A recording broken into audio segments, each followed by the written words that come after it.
Esta audición es parte de la red de programas del Concilio Internacional Una Cita con Dios, bajo la dirección del pastor evangelista José Luis Soto, fundador y presidente. Su visión es la de alcanzar a todo el pueblo hispanohablante para Cristo. Conozca más de nuestro fundador. Visite nuestra página en internet www.joseluissoto.com www.joseluissoto.com. Esta niña necesita de usted. Soy muy pobre y quiero ser alguien en la vida. Si usted me patrocina, podré ser alguien en la vida. Gracias por su ayuda y que Dios le bendiga más. Dé la mano a su hermano. Ayúdenos a ayudar a los niños pobres. El Concilio Internacional Una Cita con Dios le anima a sembrar en el terreno infantil. Recuerde, los niños son el potencial para el futuro. Envíenos su ofrenda de amor. Desde ya, nuestro director José Luis Soto agradece su apoyo. Si usted desea patrocinar a un niño, por favor escríbanos a Una Cita con Dios, P.O. Box 1387, Corona, California. Código postal 92878 o llámenos al área 951-444-6222.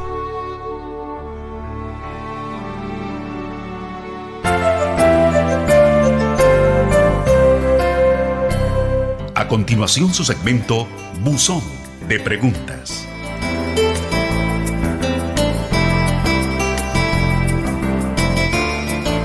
En sus preguntas nos formula nuestro hermano González y me dice: hermano Soto, ¿qué diferencia hay en la Biblia católica y las Sagradas Escrituras y entre otras Biblias? Segundo, hermano Soto, quien muere en pecado va al infierno. Mi pregunta es si como de cuerpo humano es como se estará ahí, o será tan solo el espíritu, porque acaso se podrá oír, hablar y sentir. Tercero, ¿qué diferencia se encuentra en las imágenes y si somos santos? Y por cuarto, ¿por qué, hermano Soto? Hay algo muy importante para mí que no comprendo. ¿Es bien o lícito en orar por los muertos? ¿Qué me contesta la santa palabra de Dios? Muy bien, nuestro hermano González, gracias por su cartita en primer lugar, y vamos a contestar sus preguntas en orden. Su primer pregunta es: ¿qué diferencia existe entre la Biblia católica y otras Biblias y las Sagradas Escrituras? En primer lugar, debo decirle que las Sagradas Escrituras es el nombre que los hebreos le daban al Antiguo Testamento. Y después se le agregó, escrito en griego, el Nuevo Testamento que escribieron los apóstoles, como ustedes ya conocen, para formar un total de 66 libros que componen la Biblia. Claro que Biblia hay una sola. Hay una sola porque fue una sola Biblia la aprobada por el canon o canón hebreo. Esto quiere decir, en su palabra inicial, canón, caña de medir, y es decir que es el conjunto de personas que estudiaron, analizaron y purificaron todos los escritos que habían para aceptar como de inspiración divina los 27 libros que comprenden el Nuevo Testamento. Del griego fue traducido al hebreo y otras lenguas hasta llegar a tantas lenguas, diferentes idiomas en el mundo. Pero, repito, solo 66 libros tenía la Biblia. Originalmente, la Biblia católica, y yo tenía una que tenía los mismos 66 libros. Me gustaba mucho esa Biblia y algunas veces yo la usaba para predicar, debido a que, por ejemplo, en Hebreos 7, 23 al 24, habla en una forma más enfática que la Biblia, aunque, o por lo menos una palabra más comprensible que la que usamos nosotros. Vamos a leer en Hebreos 7, 23 y 24, donde, hablando acerca de los sacerdotes, la palabra de Dios nos dice: Y los otros sacerdotes llegaron a ser muchos, debido a que por la muerte no podían continuar. Mas este, por cuanto permanece para siempre, tiene un sacerdocio inmutable. La Biblia católica original que estoy hablando yo, de 66 libros, decía: por cuanto vive para siempre, su sacerdocio es intransferible. Luego entonces, nadie más, ningún hombre puede tener sacerdocio de Cristo, porque como Él vive para siempre, su sacerdocio es intransferible. Él es quien perdona los pecados, Él es quien nos justifica delante del Padre. Él es el único y no hay otro nombre dado a los hombres en que podamos ser salvos, sino solo en el nombre de Jesús. Así dice esa Biblia original, que trataré de conseguirme otra. Sin embargo, se han agregado libros apócrifos. La diferencia es en muchas Biblias que se le han agregado libros apócrifos. Apócrifos quieren decir que no son de inspiración divina, aunque fueron personajes excelsos, personajes interesantes y que vivieron una vida muy sacrificada. Dios no autorizó para que sus libros escritos se injertaran como parte de la Biblia. Y entonces nosotros encontramos muchísimos que desde el principio quisieron que fueran injertados en ella. Por ejemplo, en el compendio manual de la Biblia, habla de muchos que desde el principio quisieron que fuesen aceptados. Sin embargo, no son de inspiración divina ni autorizados por Dios para ponerlos en las Santas Escrituras. Y son en aquel tiempo el Evangelio de Nicodemo, Protoevangelio de Santiago, la Asunción de María, el Evangelio según Hebreos, el Evangelio de los Ebionitas, el Evangelio de los Egipcios, el Evangelio de Pedro, el Evangelio de Pseudo Mateo, Evangelio de Tomás, la Natividad de María, Evangelio árabe de la niñez, Evangelio de José el carpintero, Apocalipsis de Pedro, Hechos de Pablo, Hechos de Pedro, Hechos de Juan, Hechos de Andrés, Hechos de Tomás, Carta de Pedro a Santiago, la Epístola a la Odisea, Cartas de Pablo a Séneca y otras más. Claro que después, aún en nuestros tiempos modernos, se han injertado otros nombres más, libros apócrifos escritos por hombres religiosos, pero que no tienen parte, y en realidad al hacerlo se pierde el respeto a la palabra de Dios, que termina diciendo: hay de aquel que añada a las palabras de este libro o quite a las palabras de este libro. Así es que es mi respuesta. La Biblia, que contiene más de 66 libros con esos nombres apócrifos y otros más modernos, ¿no?, que incluimos a Macabeos y San Agustín y todo, que aunque fueron realidades, pero no fueron autorizadas por Dios, por el Espíritu Santo de Dios, para que fueran aceptadas como parte de la Biblia. Concluyendo, la Biblia tiene 66 libros, 39 en el Antiguo Testamento y 27 en el Nuevo Testamento. La segunda pregunta, que si van al infierno en el cuerpo o alma, ¿cómo va a ser que se pueda oír o se pueda hablar allí? Es cierto, el Señor Jesucristo habló del infierno muchas veces. Él fue quien primeramente hablara del infierno y habló que allí se lanza el alma y que se lanza a la persona completa. Por lo tanto, por ejemplo, leemos en Mateo 10, 28 y nos dice: Y no temáis a los que matan el cuerpo, mas el alma no pueden matar. Temed más bien a aquel que puede destruir el alma y el cuerpo en el infierno. Como podemos ver aquí, el alma es la que nos hace sentir. Un cuerpo muerto ya no siente. El alma en el infierno es la que hace sentir el dolor, el padecimiento, el rigor. Hay controversia si hay fuego en el infierno o si es un lugar de tormento y espanto nada más, vulnerable a los demonios, que es lo que yo personalmente creo. En el lago que arde con fuego y azufre, que será la muerte segunda, ahí sí hay fuego. Pero este mismo pensamiento de lanzar el alma al infierno lo encontramos en Lucas capítulo 12 y versículo 5. Pero os enseñaré a quién debéis temer. Temed a aquel que después de haber quitado la vida tiene poder de echar en el infierno. Sí, os digo a este temed. Como podemos ver, después de haber quitado la vida, ¿a qué? Al cuerpo. El cuerpo queda aquí, el cuerpo es transformado, esa materia que por ser materia es indestructible.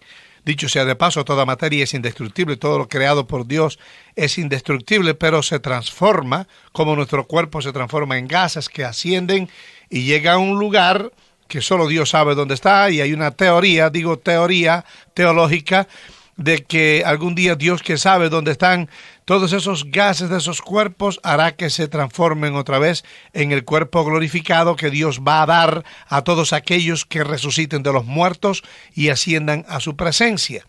Es una teoría porque no sabemos si Dios necesitará esos mismos gases transformados del cuerpo anterior o si nos dará una creación nueva. Pero sí habla el Señor que después de la muerte, entonces el alma es lanzada al infierno. El Espíritu habla en Eclesiastés y dice que vuelve a Dios que lo dio.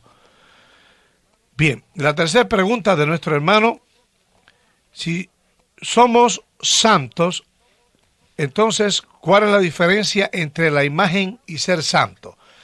La palabra de Dios nos enseña que todos los que hemos sido nacidos de nuevo y hemos aceptado a Cristo Jesús como nuestro Salvador personal, separados del pecado, somos santos, porque Cristo nos ha limpiado en su sangre, nos ha justificado ante el Padre, y entonces el Espíritu Santo ha venido a sellarnos, a vivir en nuestra vida, por lo que somos santificados por su justificación y por la presencia de su Espíritu.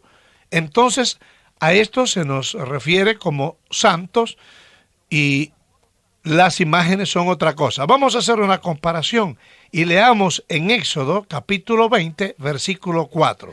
No te harás imagen ni ninguna semejanza de lo que esté arriba en el cielo, ni abajo en la tierra, ni en las aguas debajo de la tierra. Como podemos ver, es prohibido hacerse imagen. No me digas si es santo, si era uno bueno o uno malo. Dice, no te harás imagen de lo que está en el cielo. Claro que si está en el cielo es bueno. Cristo está en el cielo, Dios está en el cielo, los redimidos por la sangre de Cristo están ante su presencia, pero de ninguno de ellos se hará imagen. De nada se hará imagen, ni se inclinará a ella, ni la honrará, porque eso es abominación a Jehová. Él lo prohibió.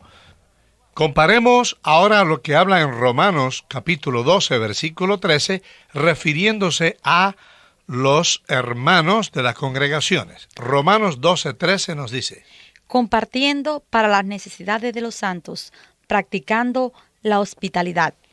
Como podemos ver, las necesidades de los santos, de los hermanos, miembros de las iglesias, que estaban vivos pero ya santificados, separados del pecado, limpios por la sangre de Cristo y llenos por el Espíritu Santo.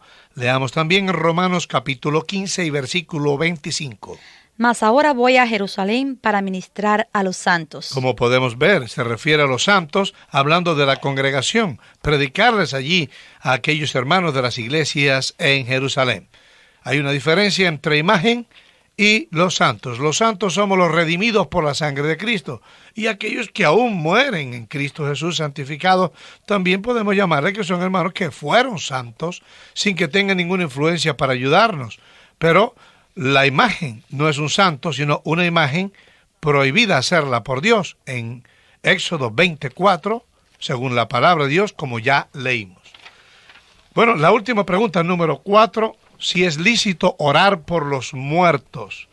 Bueno, cualquiera puede orar por lo que quiera, pero bíblicamente no es practicable orar por los muertos en ninguna forma, porque una persona cuando muere no puede ser trasladada de ningún lugar a otro conforme a la palabra de Dios, sino que dice la palabra de Dios que el que quiere ser salvo tiene que nacer de nuevo aquí en la tierra. Eso lo dijo el Señor Jesucristo en tanto que está vivo. Leamos en San Juan 3:3. Respondió Jesús y le dijo: de cierto os digo, que el que no naciere de nuevo no puede ver el reino de Dios. Como podemos ver, esto no es cosa de práctica, ni que cree fulano, ni sutano, ni la religión tal o más cual. El único que puede hablar de la salvación del hombre es Jesucristo, es el único enviado por Dios y es el único que dio su vida en la cruz del Calvario. Y él dijo que el que no naciere de nuevo, y eso no puede ocurrir después de muerto, de agua y de espíritu, no verá el reino de los cielos. A los muertos, ¿qué nos dice la Biblia? Sencillamente en Hebreos capítulo 9, versículo 27, lo explica. ¿Qué ocurre con usted en tanto que vive? Pero si muere, ¿qué puede esperar usted? Leamos. Y de la manera que está establecido para los hombres, que mueran una sola vez, y después de esto, el juicio. No hay más nada que esperar. Si la persona murió sin salvación, no hay quien lo saque del infierno. El Señor ya lo ha decretado así, y el que muere sin salvación, sin haber nacido de nuevo en Cristo, su alma va al infierno y nadie lo saca de allí. ¿Hasta cuándo? Oh sí, va a salir de allí, pero solo para el juicio final. En Apocalipsis capítulo 20 encontramos esto. Es decir, que no importa si es grande, pequeño, rico o pobre, pero la palabra de Dios es explícita, y hablando acerca de la segunda resurrección, que será cuando estos muertos sean juzgados y cuando únicos sean trasladados del infierno, dice la palabra de Dios desde el versículo 4, y vi tronos y se sentaron sobre ellos los que recibieron facultad de juzgar, y vi las almas de los decapitados por causa del testimonio de Jesús y por la palabra de Dios, los que no habían adorado a la bestia ni a su imagen, y que no recibieron la marca en sus frentes ni en sus manos, y vivieron y reinaron con Cristo 1000 años. Como podemos ver, estos fueron los que tuvieron parte en la primera resurrección, los que en la gran tribulación van a ser decapitados y vinieron para reinar con Cristo 1000 años. Versículo 5, pero los otros muertos, es decir, los que murieron sin salvación, sin haber nacido de nuevo, nadie los pudo sacar del infierno. Dice, no volvieron a vivir hasta que se cumplieron 1000 años. Y esta es la primera resurrección. Bienaventurado y santo el que tiene parte en la primera resurrección. La segunda muerte no tiene potestad sobre estos, sino que serán sacerdotes de Dios y de Cristo y reinarán con él 1000 años. Cuando los 1000 años se cumplan, Satanás será suelto de su prisión y saldrá a engañar a las naciones que están en los 4 ángulos de la tierra, a Gog y a Magog, a fin de reunirlos para la batalla, el número de los cuales es como la arena del mar. Y subieron sobre la anchura de la tierra y rodearon el campamento de los santos y la ciudad amada, que es en sí Jerusalén, y de Dios descendió fuego del cielo y los consumió. Y el diablo que los engañaba fue lanzado en el lago de fuego y azufre, donde estaban la bestia y el falso profeta, y serán atormentados día y noche por los siglos de los siglos. Y créame, mi amigo, nadie los podrá sacar de ahí. Ahora bien, viene el juicio del trono blanco. Entonces es cuando continúa en el versículo 11 del mismo capítulo 20 de Apocalipsis, narrando. En el versículo 12 dice, y vi a los muertos grandes y pequeños de pie ante Dios, y los libros fueron abiertos, y otro libro fue abierto, al cual es el libro de la vida, y fueron juzgados los muertos por las cosas que estaban escritas en los libros, según sus obras. Y el mar entregó los muertos que había en él, y la muerte y el Hades entregaron los muertos que había en ellos, y fueron juzgados cada uno según sus obras. Y la muerte y el Hades fueron lanzados al lago de fuego, que esta es la muerte segunda. Y el que no se halló inscrito en el libro de la vida fue lanzado al lago de fuego. Como podemos ver, eso es todo lo que va a ocurrir a los muertos. No podemos orar por ellos, no podemos sacarlos de donde están, porque es aquí en vida cuando tienen que decidir si aceptan o no a Jesucristo.